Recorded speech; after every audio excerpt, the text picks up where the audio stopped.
নমস্কার। School Service commission নতুন বিজ্ঞপ্তি দিয়েছে নিয়োগের। তো দেখতে পাচ্ছেন যে West Bengal Central School Service Commission Acharya Sadan memo number এবং ডেট 16/2/2024 কী দিয়েছে নোটিশে আমরা দেখব।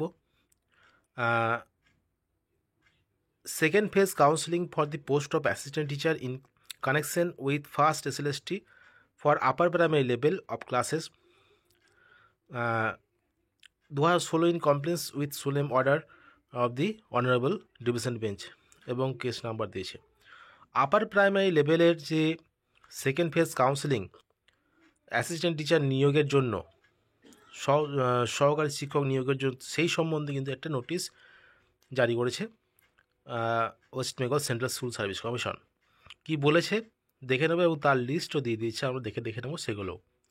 It is notified for all concern that the counseling for wait-listed candidate for the above mentioned examination will be conducted strictly in accordance with the attached counseling sequence. Counseling sequence list দিয়েছে, মানে পরপর counselling যে হবে তার sequence list কিন্তু দিয়ে দিয়েছে। Where is sequence is the queries determined solely by the merit of the candidate as per the panel published by the commission 26/9/2024 26/9/2024 যে প্যানেল প্রকাশ করেছিল সেন্ট্রাল স্কুল সার্ভিস কমিশন, তার নিরিখে কিন্তু সেই সিকোয়েন্স দেওয়া হয়েছে।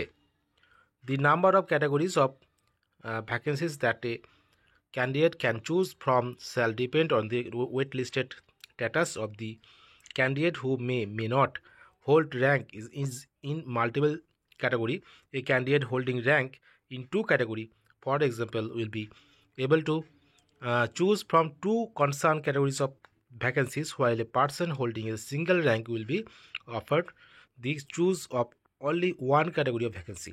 একটা ক্যাটাগরিতে কিন্তু সে স্কুল চয়েস করতে পারবে। Candidate are advised to through carefully in instruction given by the individual and make sure to bring all the document testimonies etc. specified in letter. যে ইন্টিমেসি লেটার যেটা দিয়েছে সেখানে সমস্ত কিছু ডকুমেন্ট কী কী লাগবে সেগুলো সবই কিন্তু উল্লেখ করা আছে, সেগুলো কিন্তু নিয়ে যেতে হবে। দেখতে পাচ্ছেন West Bengal Central School service কমিশনের সেক্রেটারি সরকারের বিজ্ঞপ্তি এবং তারপরে যে সিকোয়েন্সগুলো দিয়েছে সাবজেক্ট ওয়াইজ ক্যাটাগরি ওয়াইজ সেইগুলো দেখে নেব।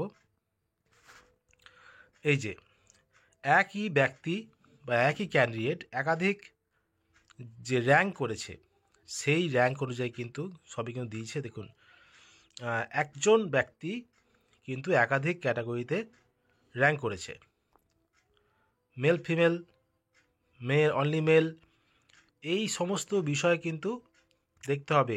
এইগুলো কিন্তু এই যে প্রথম যে ক্যান্ডিডেট আছে তিনি 4টে ক্যাটাগরিতে র্যাঙ্ক করেছিলেন, ওয়েটিং লিস্টে যদিও ছিলেন। তো তিনি যখন স্কুল চয়েস করবেন তিনি কিন্তু একটা স্কুল নেবেন, অর্থাৎ 3টে স্কুল 3টে ভ্যাকেন্সি কিন্তু ফাঁকা থাকবে।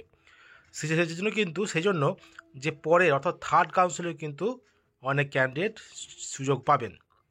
একই ব্যক্তি একাধিক ক্যাটাগরিতে যেহেতু র্যাঙ্ক করেছে, মাল্টিপল র্যাঙ্ক, সেহেতু কিন্তু তিনি একটি ক্যাটাগরিতে স্কুল নেবেন, সেহেতু আরও শূন্যপদ থাকবে এবং সেটি পরের ভ্যাকেন্সি অর্থাৎ পরের কাউন্সিলে কিন্তু আরও ক্যান্ডিডেট কিন্তু নতুন ক্যান্ডিডেট সুযোগ পাবেন এবং সেই ক্যাটাগরি অনুযায়ী কিন্তু লিস্টটা দেওয়া হয়েছে, সিকোয়েন্স অনুযায়ী যে লিস্ট সেটা কিন্তু দিয়ে দেওয়া হয়েছে স্কুল সার্ভিস কমিশন থেকে।